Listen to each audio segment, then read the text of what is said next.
Was it the barbarians who sapped the strength of the Roman Empire? Was it disease? Was it Christianity? Was it taxes that caused its decadence, or was it just another ancient empire that could not adjust when circumstances changed too radically? The decline of Rome, this time on the Western tradition.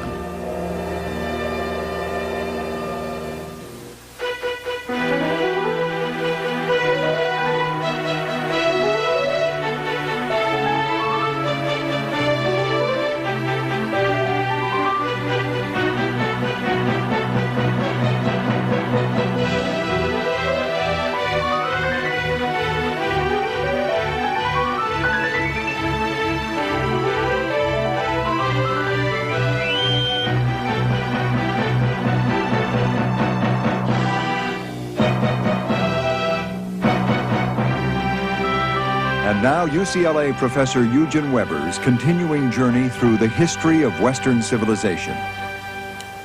In the 6th century, a Roman nobleman was dragooned into becoming pope, which wasn't the most comfortable of jobs in those days. Eventually, that gentleman would be known as Gregory the Great, and he would be canonized as Saint Gregory. But by this time, there hadn't been an emperor living in Rome for nearly 200 years, or one in Italy for 100.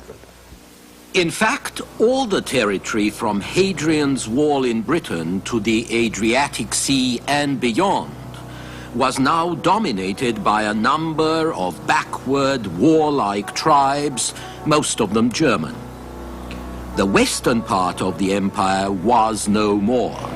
The emperor ruled in Constantinople, and though some of his ships and troops still held a few Italian ports, most of the peninsula was occupied by barbarians. Pope Gregory believed that the end of the world was near. After all, the empire was staggering to its end, so Judgment Day must be nigh. Gregory also thought that volcanoes were the gates of hell and that their mouths were growing larger in order to admit the increasing number of damned souls. Although Gregory was anxious to mitigate the suffering and still the turmoil around him, the main business of life in such circumstances was to prepare for death. In one of his sermons, Gregory looked back from the disorder and misery of his own age. Everywhere death, mourning, desolation, as he said in one of his sermons, to the material prosperity of earlier times when Christians were martyrs to their faith. In those days, the beginning of the 2nd century when Trajan was emperor, there was long life and health, said Gregory, material prosperity, growth of population and the tranquility of daily peace. Yet, while the world was still flourishing in itself, in their hearts it had already withered. You might call Gregory's description of better days sour grapes, but it does raise the question of how a prosperous, lawful, advanced society gave way to darkness and to chaos.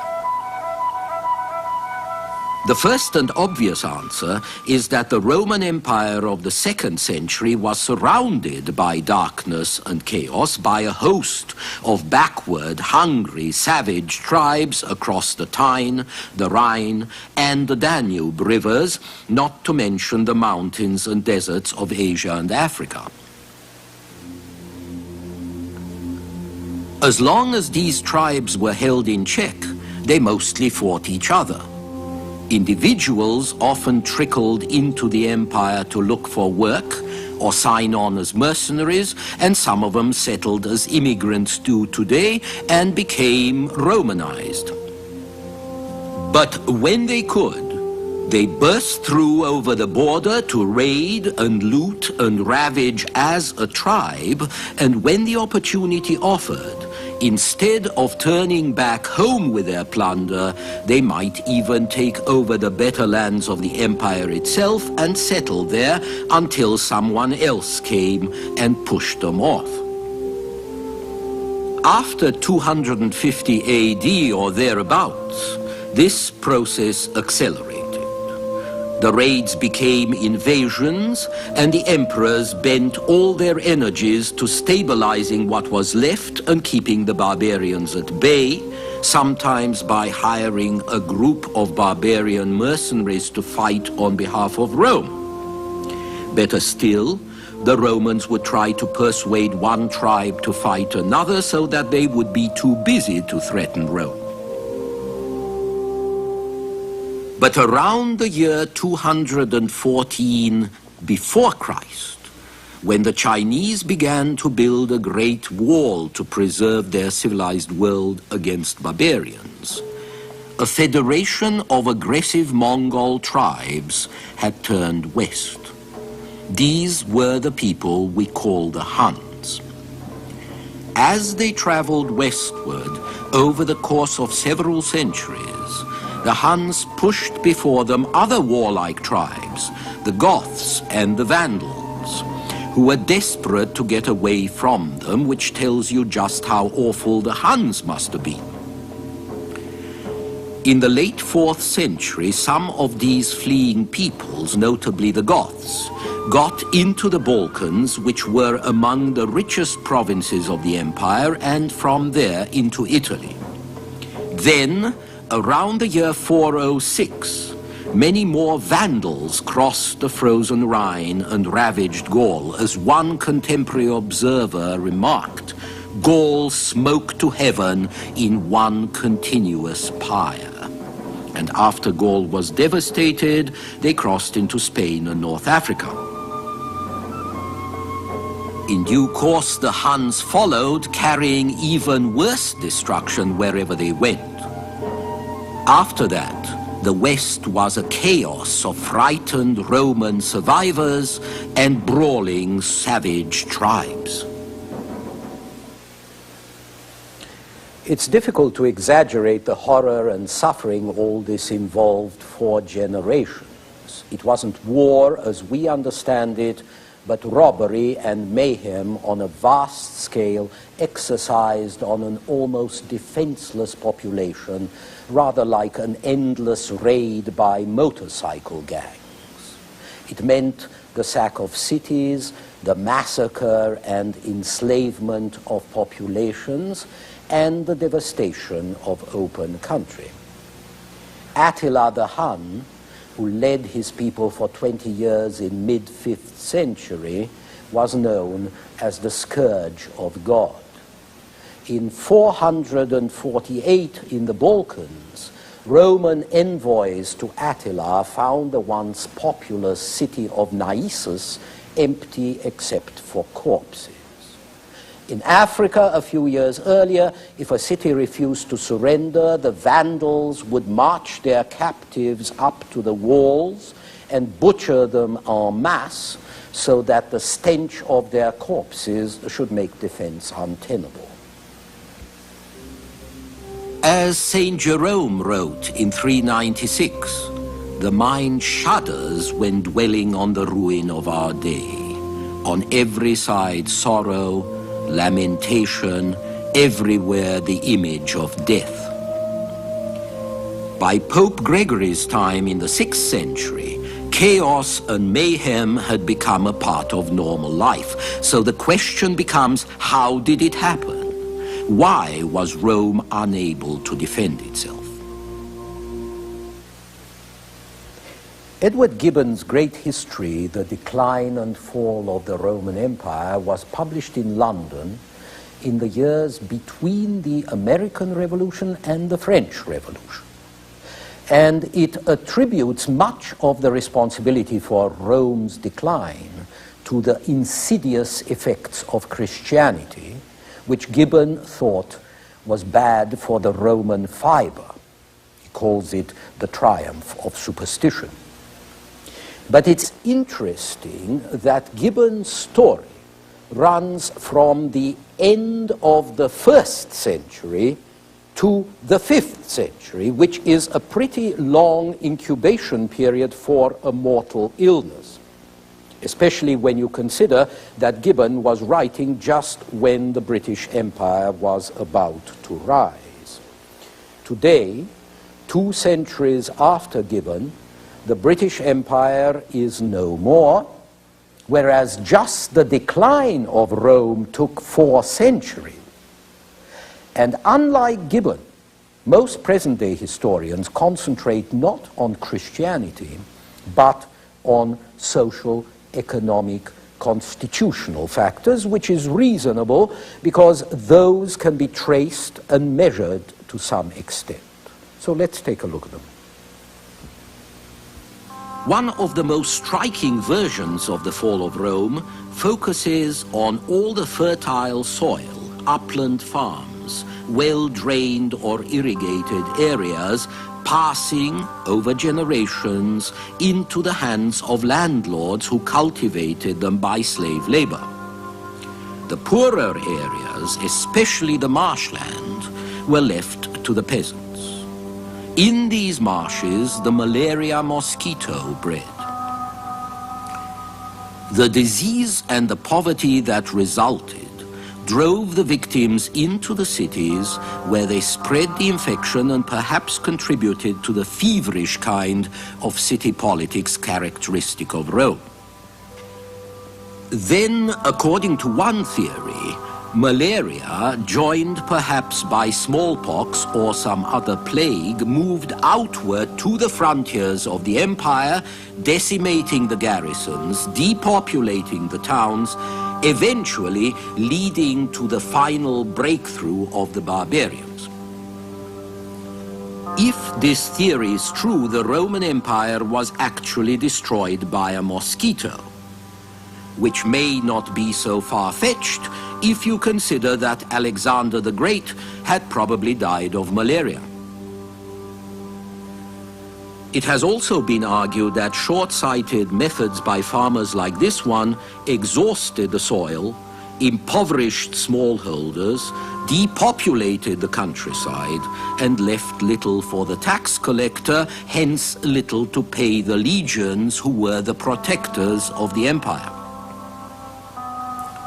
According to another view, it was too heavy taxes that drove people off the land, and so the decay of agriculture was the result of tax burdens. Actually, both points are true, but neither is a sufficient explanation since soil exhaustion was not general. For instance, Gaul and Egypt were pretty lush, and while taxation was general, some provinces fared better than others, especially when they were safe from invasion. There was, however, one problem which was basic to Hellenistic society in general and to the later Roman Empire in particular. The cities consumed without producing. As you might guess from this well-stocked bread shop in Pompeii, the cities ate up what the countryside produced, and they left little for the peasants, who grew increasingly desperate. This situation became more serious as barbarian pressure increased, and with it, economic pressure on the countryside became harder and harder to bear. The imperial administration was always concerned with keeping the big city population happy because it was more volatile and prone to riot. So the government offered what the Roman poet Juvenal called bread and circuses. Races, shows, games, displays of every sort, which had once offered occasional entertainment, now became an organic necessity. The symbol of all this was the Colosseum, which had been built in the 1st century. It could hold up to 50,000 people, and it seldom stood empty. Under the Republic, there had been 65 days of games a year. Their number increased steadily until by the 4th century they took up 175 days, half the year. The circus is their temple, said a contemporary observer. The Christians tried to put an end to gladiatorial combat, which declined after the 5th century. But chariot races and shows and bear baiting continued, and pantomimes, the more obscene the better. And though the church tried to restrain the passion, the crowds got their kicks by demanding a high degree of bloody realism, so that the actor who played Hercules in a show would really be burnt at the end, and a mime would be crucified and left to die. Only total ruin puts an end to the games in the 6th century. The bread, however, ran out long before the circuses. It, too, had changed from an occasional handout to a regular aspect of public assistance designed to mollify the urban crowd. There was free wine, free grain, oil, bacon, even money. There might be handouts equivalent to $10 or $15 or even $20 to 300,000 people or more. If the state was going to pay for all this, someone had to pay the state. Obviously, that would be the provinces, the producers, the rural population.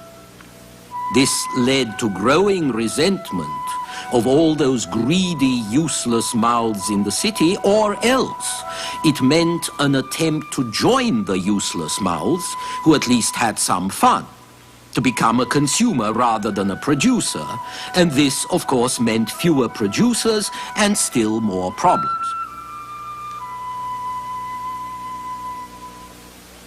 The cost of large-scale public assistance did not matter so much when the economy was reasonably stable.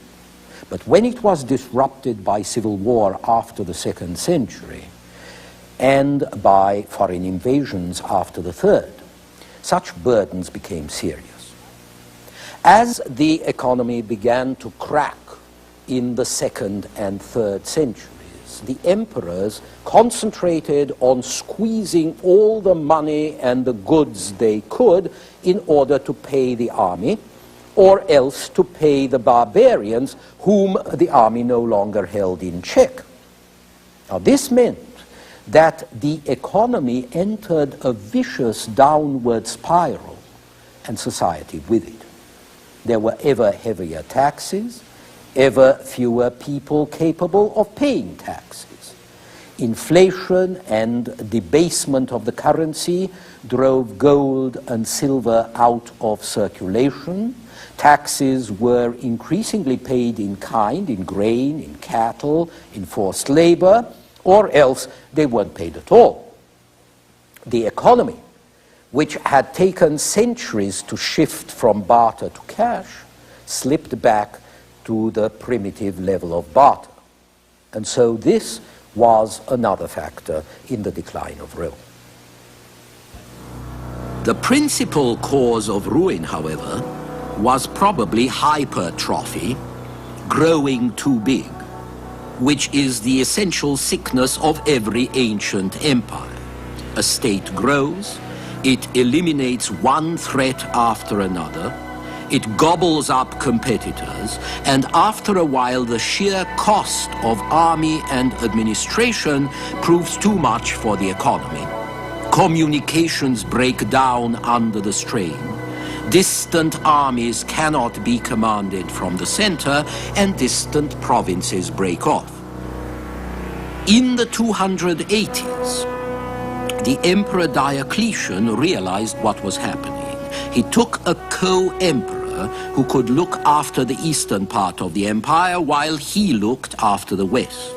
And then each of the two emperors took a vice-emperor. So the administration of the empire was split into four. The future Emperor Constantine was the son of one of these vice-emperors. Constantine inherited his place in this tetrarchy, or government by quartet. You can still see a statue of the tetrarchs anxiously clinging to each other, which makes them look very chummy and more like medieval knights than Romans. The quartet did not last, but the duet did. The system of one empire with two emperors survived until the last emperor of the West, Romulus Augustulus, was deposed by barbarians in 476. In the Eastern Empire, Constantine took the old Greek city of Byzantium on the Bosphorus. He enlarged it. He renamed it Constantinople and made it his capital in 330. Even so, the problems of scale would not go away. They had been manageable in peacetime, but they proved overwhelming when war became endemic in the 4th and 5th centuries. Finally and inescapably, there was the economic problem. And what we can say about Rome from scenes like this one applies more or less to every society up to the 15th or 16th century, and that is that every central power and every imperial court was not a producer but a consumer. A great city like Alexandria, Antioch, Rome was an octopus, with great tentacles reaching out to suck the substance of its hinterland or of the provinces. The cities created very little in terms of material riches. Buying power was low even in the great cities. Ordinary people lived crowded in narrow quarters, cramped, unheated, barely lighted by a small oil lamp, hardly furnished at all. They spent as little time as possible in these unattractive holes, and when they weren't working, they were in the street, in the forum, in the theater or circus or the baths, which were practically free. So great as the empire was, it was economically anemic. There was little industrial production, there was little investment in enterprises that would increase the quantity of available goods and money and set them circulating. And this is one of the great differences between ancient and modern economies.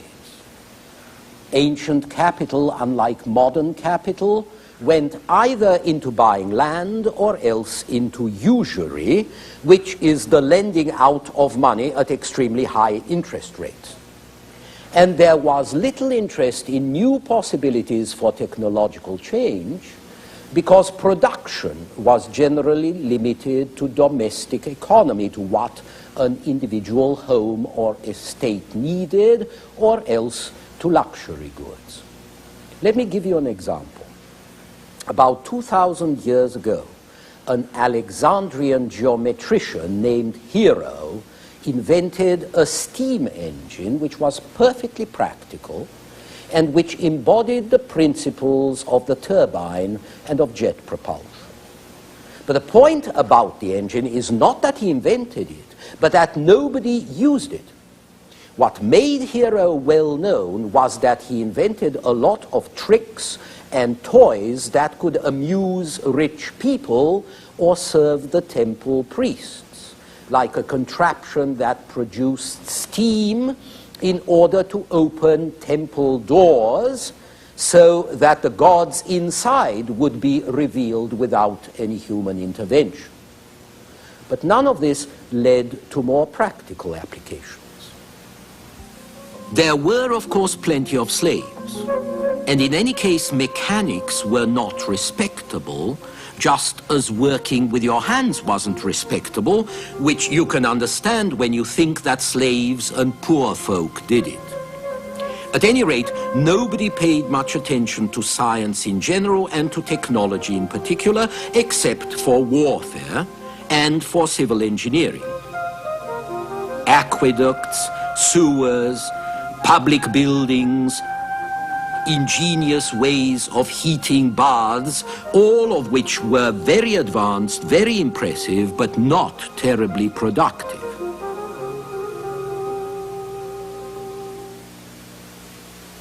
And so the ancients reached the threshold of an industrial age, but they never crossed it. The world had to wait 1700 years after Hero to get a steam engine and all the joys that go with it, which is not meant to suggest that the society was bad, but just that it wasn't flexible. It was not structured or equipped to adjust, to expand its means to the scale of its needs. And so when it had to adjust, all it could think of was to try to freeze things in place or to make them worse, tax more, control more, enforce and coerce and restrain, as we shall see next time.